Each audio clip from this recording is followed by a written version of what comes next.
मतलब पहले ढूंढाई हुई कि भाई लड़का जीत के आया है, वो कुछ मंत्री बनने का सीन है, तो मंत्रिमंडल की लिस्ट में तो नाम था, नंबर नहीं था, तो इस तरीके से फिर पीएम और से कोई फोन आया। जीत के भी जो मुस्लिम कम्युनिटी से, उसमें मैं इकलौता जीत के आया था। हाँ बिल्कुल। मैं 13वीं 14वीं 15वीं लोकसभा में लगातार 3 बार बीजेपी के सिंबल पर कोई दूसरा मुस्लिम नहीं आज जीता। सोचिए बात, अच्छा ये बात क्यों जानने की आज जरूरी आप, मैं माफी चाहता हूं सबसे पहले तो, मैं इनकी शख्सियत में ऐसा खो गया कि बाकी 2 मेहमानों का परिचय कराना भूल गया। हर्षवर्धन त्रिपाठी जी, समीर चौहान साहब हमारे साथ हैं, इनके साथ बात भी खूब किस्से हैं साहब।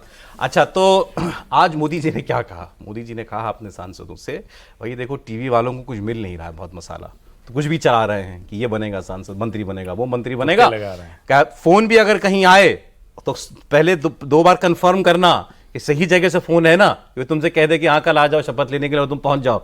हमने मेहमानों को साथ लेकर के, पता लगा कुछ था ही नहीं।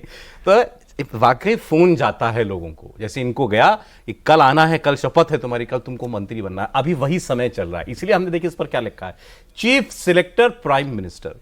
मोदी साहब सिलेक्ट कर रहे हैं अपनी टीम में अब कौन कौन होगा, इसीलिए।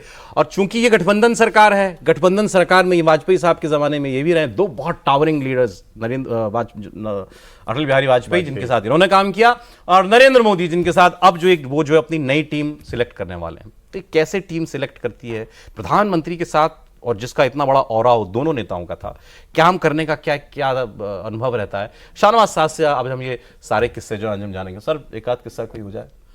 मैं तो मतलब अटल बिहारी जी के समय का बड़ा इंटरेस्टिंग किस्सा है। उस समय तो ममता बनर्जी जैसे शॉर्ट टेम्पर साथ में थी, उसमें जॉर्ज फर्नांडिस जैसे लोग थे भाई कि जो अलग वो रखते थे।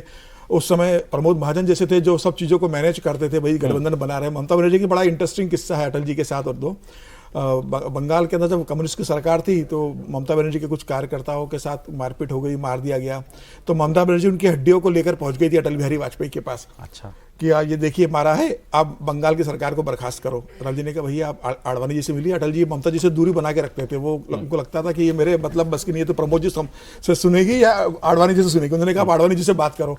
वो आडवाणी जी के पास पहुंच गई, ये देखिए ये अस्थियाँ लेके आई हूँ मेरे इनके लोगों के, आपको आज के आज सरकार को बर्खास्त करना होगा। अटल जी ने उनको समझाया ये नहीं हो सकता। ममता जी नाराज हो गई, थोड़े दिनों के लिए बंगाल चली गई। किसी काम से अटल बिहारी लाल कृष्ण आडवाणी जी गए थे कलकत्ता, और सौभाग्य से उसमें संख्या किसी काम से मैं भी कलकत्ता में था। अच्छा।